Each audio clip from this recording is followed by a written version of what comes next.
Buku Sagano Gabai Bacan, Nenek Hebat dari Saga.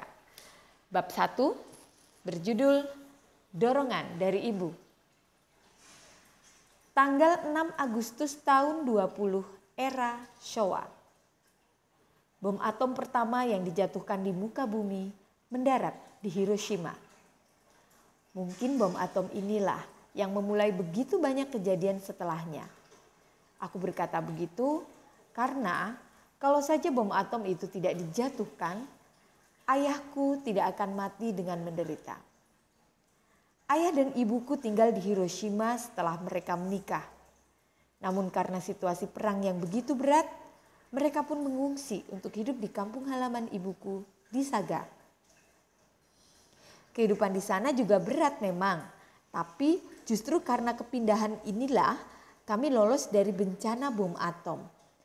Meski kemudian tentunya berita tentang jatuhnya bom atom jenis baru di Hiroshima itu juga sampai ke Saga. Mendengar berita ini karena mencemaskan rumah kami, ayah pergi ke Hiroshima sendirian seminggu kemudian untuk mengecek keadaan di sana.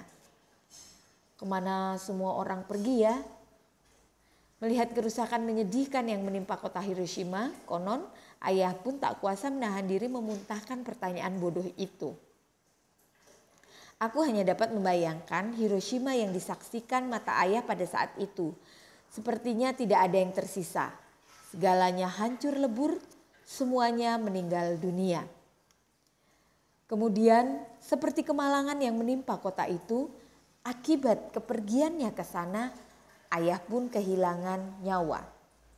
Di Hiroshima, saat itu tingkat radioaktivitas bom atom masih teramat tinggi, sehingga ayah terkena pengaruh radiasi dan akibatnya mengidap penyakit. Hanya karena dia mau menengok sebentar keadaan rumah kami. Karena itulah, saat aku dilahirkan, ayah sudah menjadi orang berpenyakitan yang hanya bisa tergeletak di tempat tidur. Padahal saat itu ayah dan ibuku baru berusia 20 tahunan. Kisah yang menyedihkan memang. Tapi tunggu dulu. Ketika sudah tumbuh dewasa, aku pun berpikir, tunggu sebentar, sepertinya ada yang aneh. Aku pun bertanya kepada ibuku, "Ibu, waktu aku lahir, ayah sudah di rumah sakit ya?" "Iya, sudah." "Kok begitu, waktu ibu hamil aku, ayah masih sehat ya?" "Tidak, ayahmu sudah masuk rumah sakit." "Kalau begitu, ayah pernah pulang ke rumah ya?" "Terus ada di rumah sakit kok."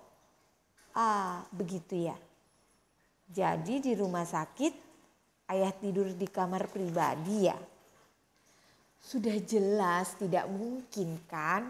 Waktu itu rumah sakit di mana-mana pasti penuh pasien. Mana ada kamar pribadi?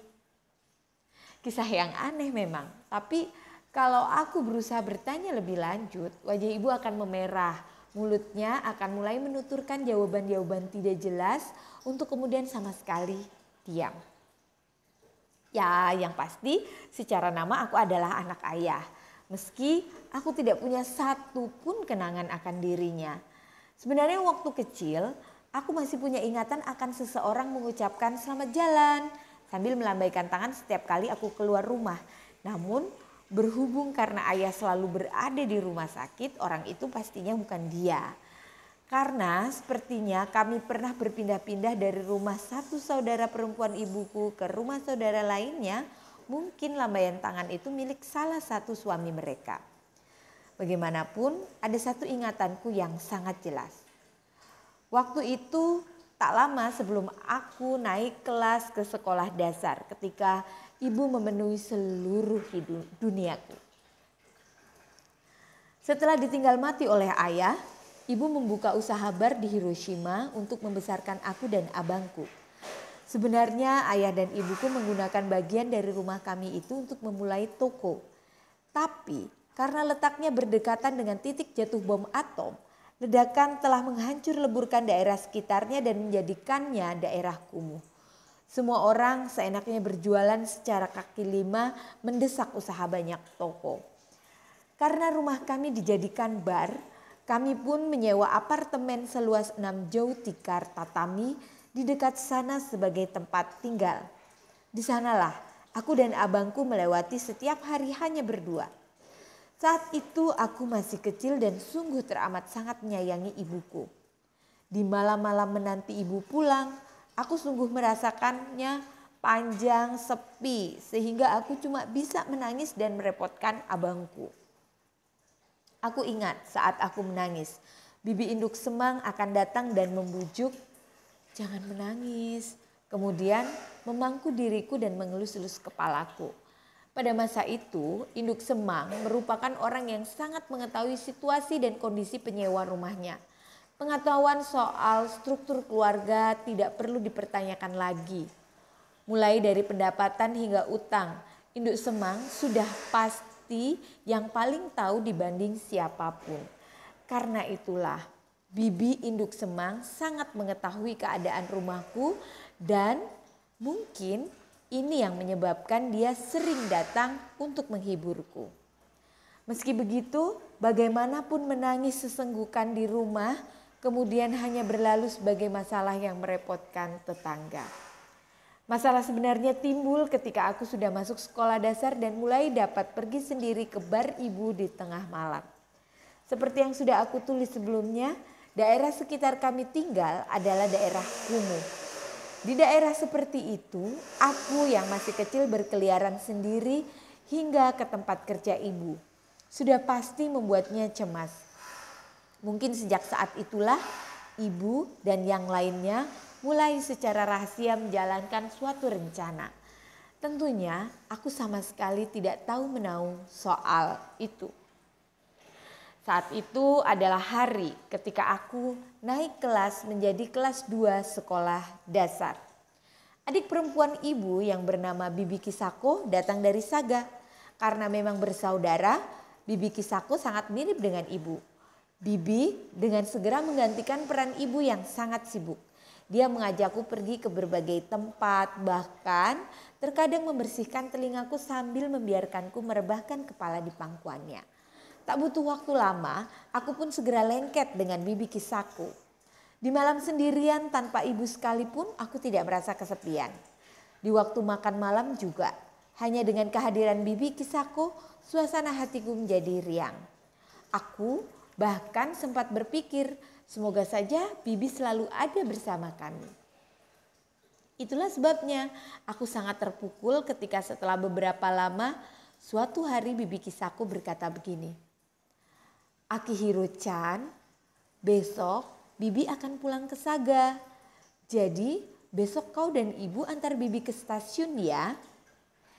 Keesokan harinya aku dan ibu pergi ke stasiun Hiroshima untuk mengantar Bibi Kisako. Meski hanya untuk mengantar, saat itu merupakan kali pertama aku dan ibuku pergi keluar bersama setelah sekian lama. Aku mengenakan pakaian bepergianku dan sepatu kulitku yang mengilap. Aku berjalan di tengah, di antara ibu dan bibi yang masing-masing menggandeng tangan kanan dan kiriku. Sungguh, aku merasa sangat bahagia. Tutut, tutut. Setelah kami naik ke peron stasiun, tak berapa lama kemudian kereta api datang sambil memuntahkan asap uapnya ke angkasa. Mohon perhatian, telah tiba kereta cepat khusus Tsubame tujuan Nagasaki. Itulah kereta Bibi.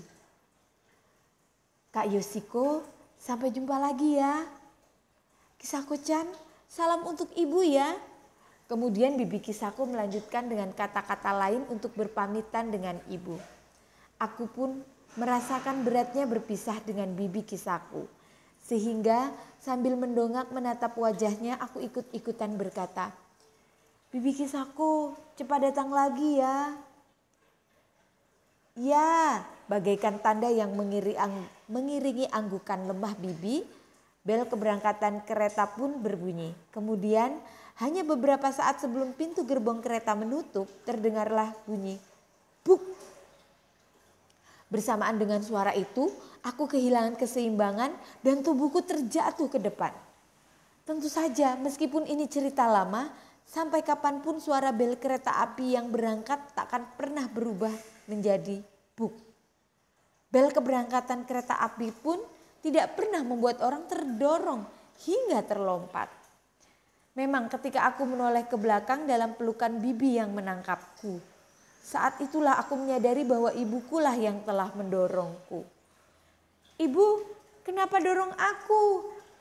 Namun pada waktu itu aku sudah berada di dalam kereta.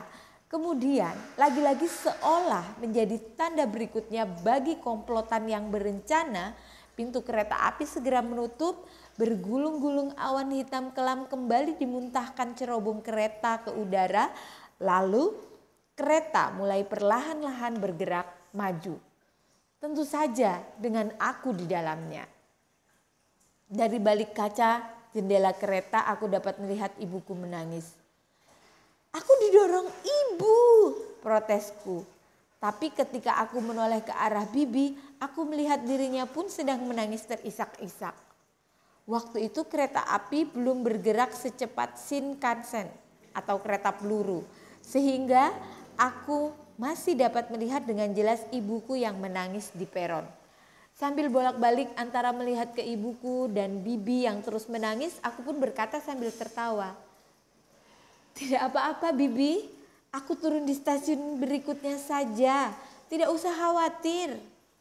Namun alih-alih tenang, bibi malah terus menangis dan di antara air mata berkata, Akihiro-chan, mulai sekarang kau akan hidup bersama nenek di Saga ya.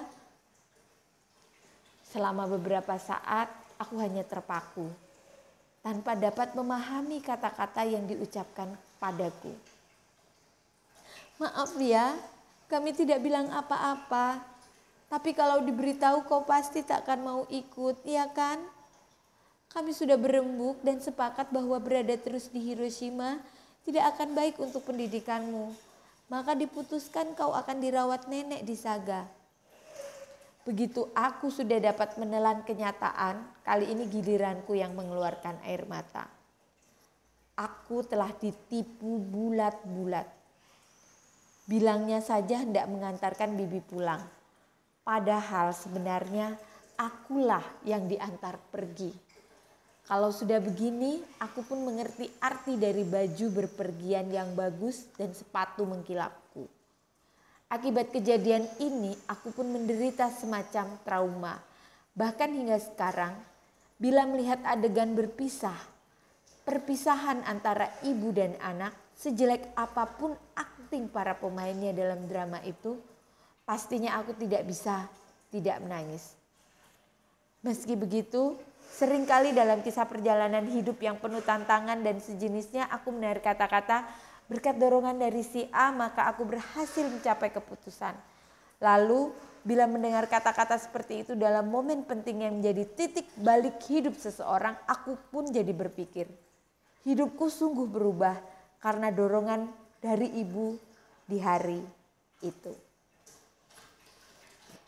Demikian bab 1, sampai ketemu lagi di bab 2.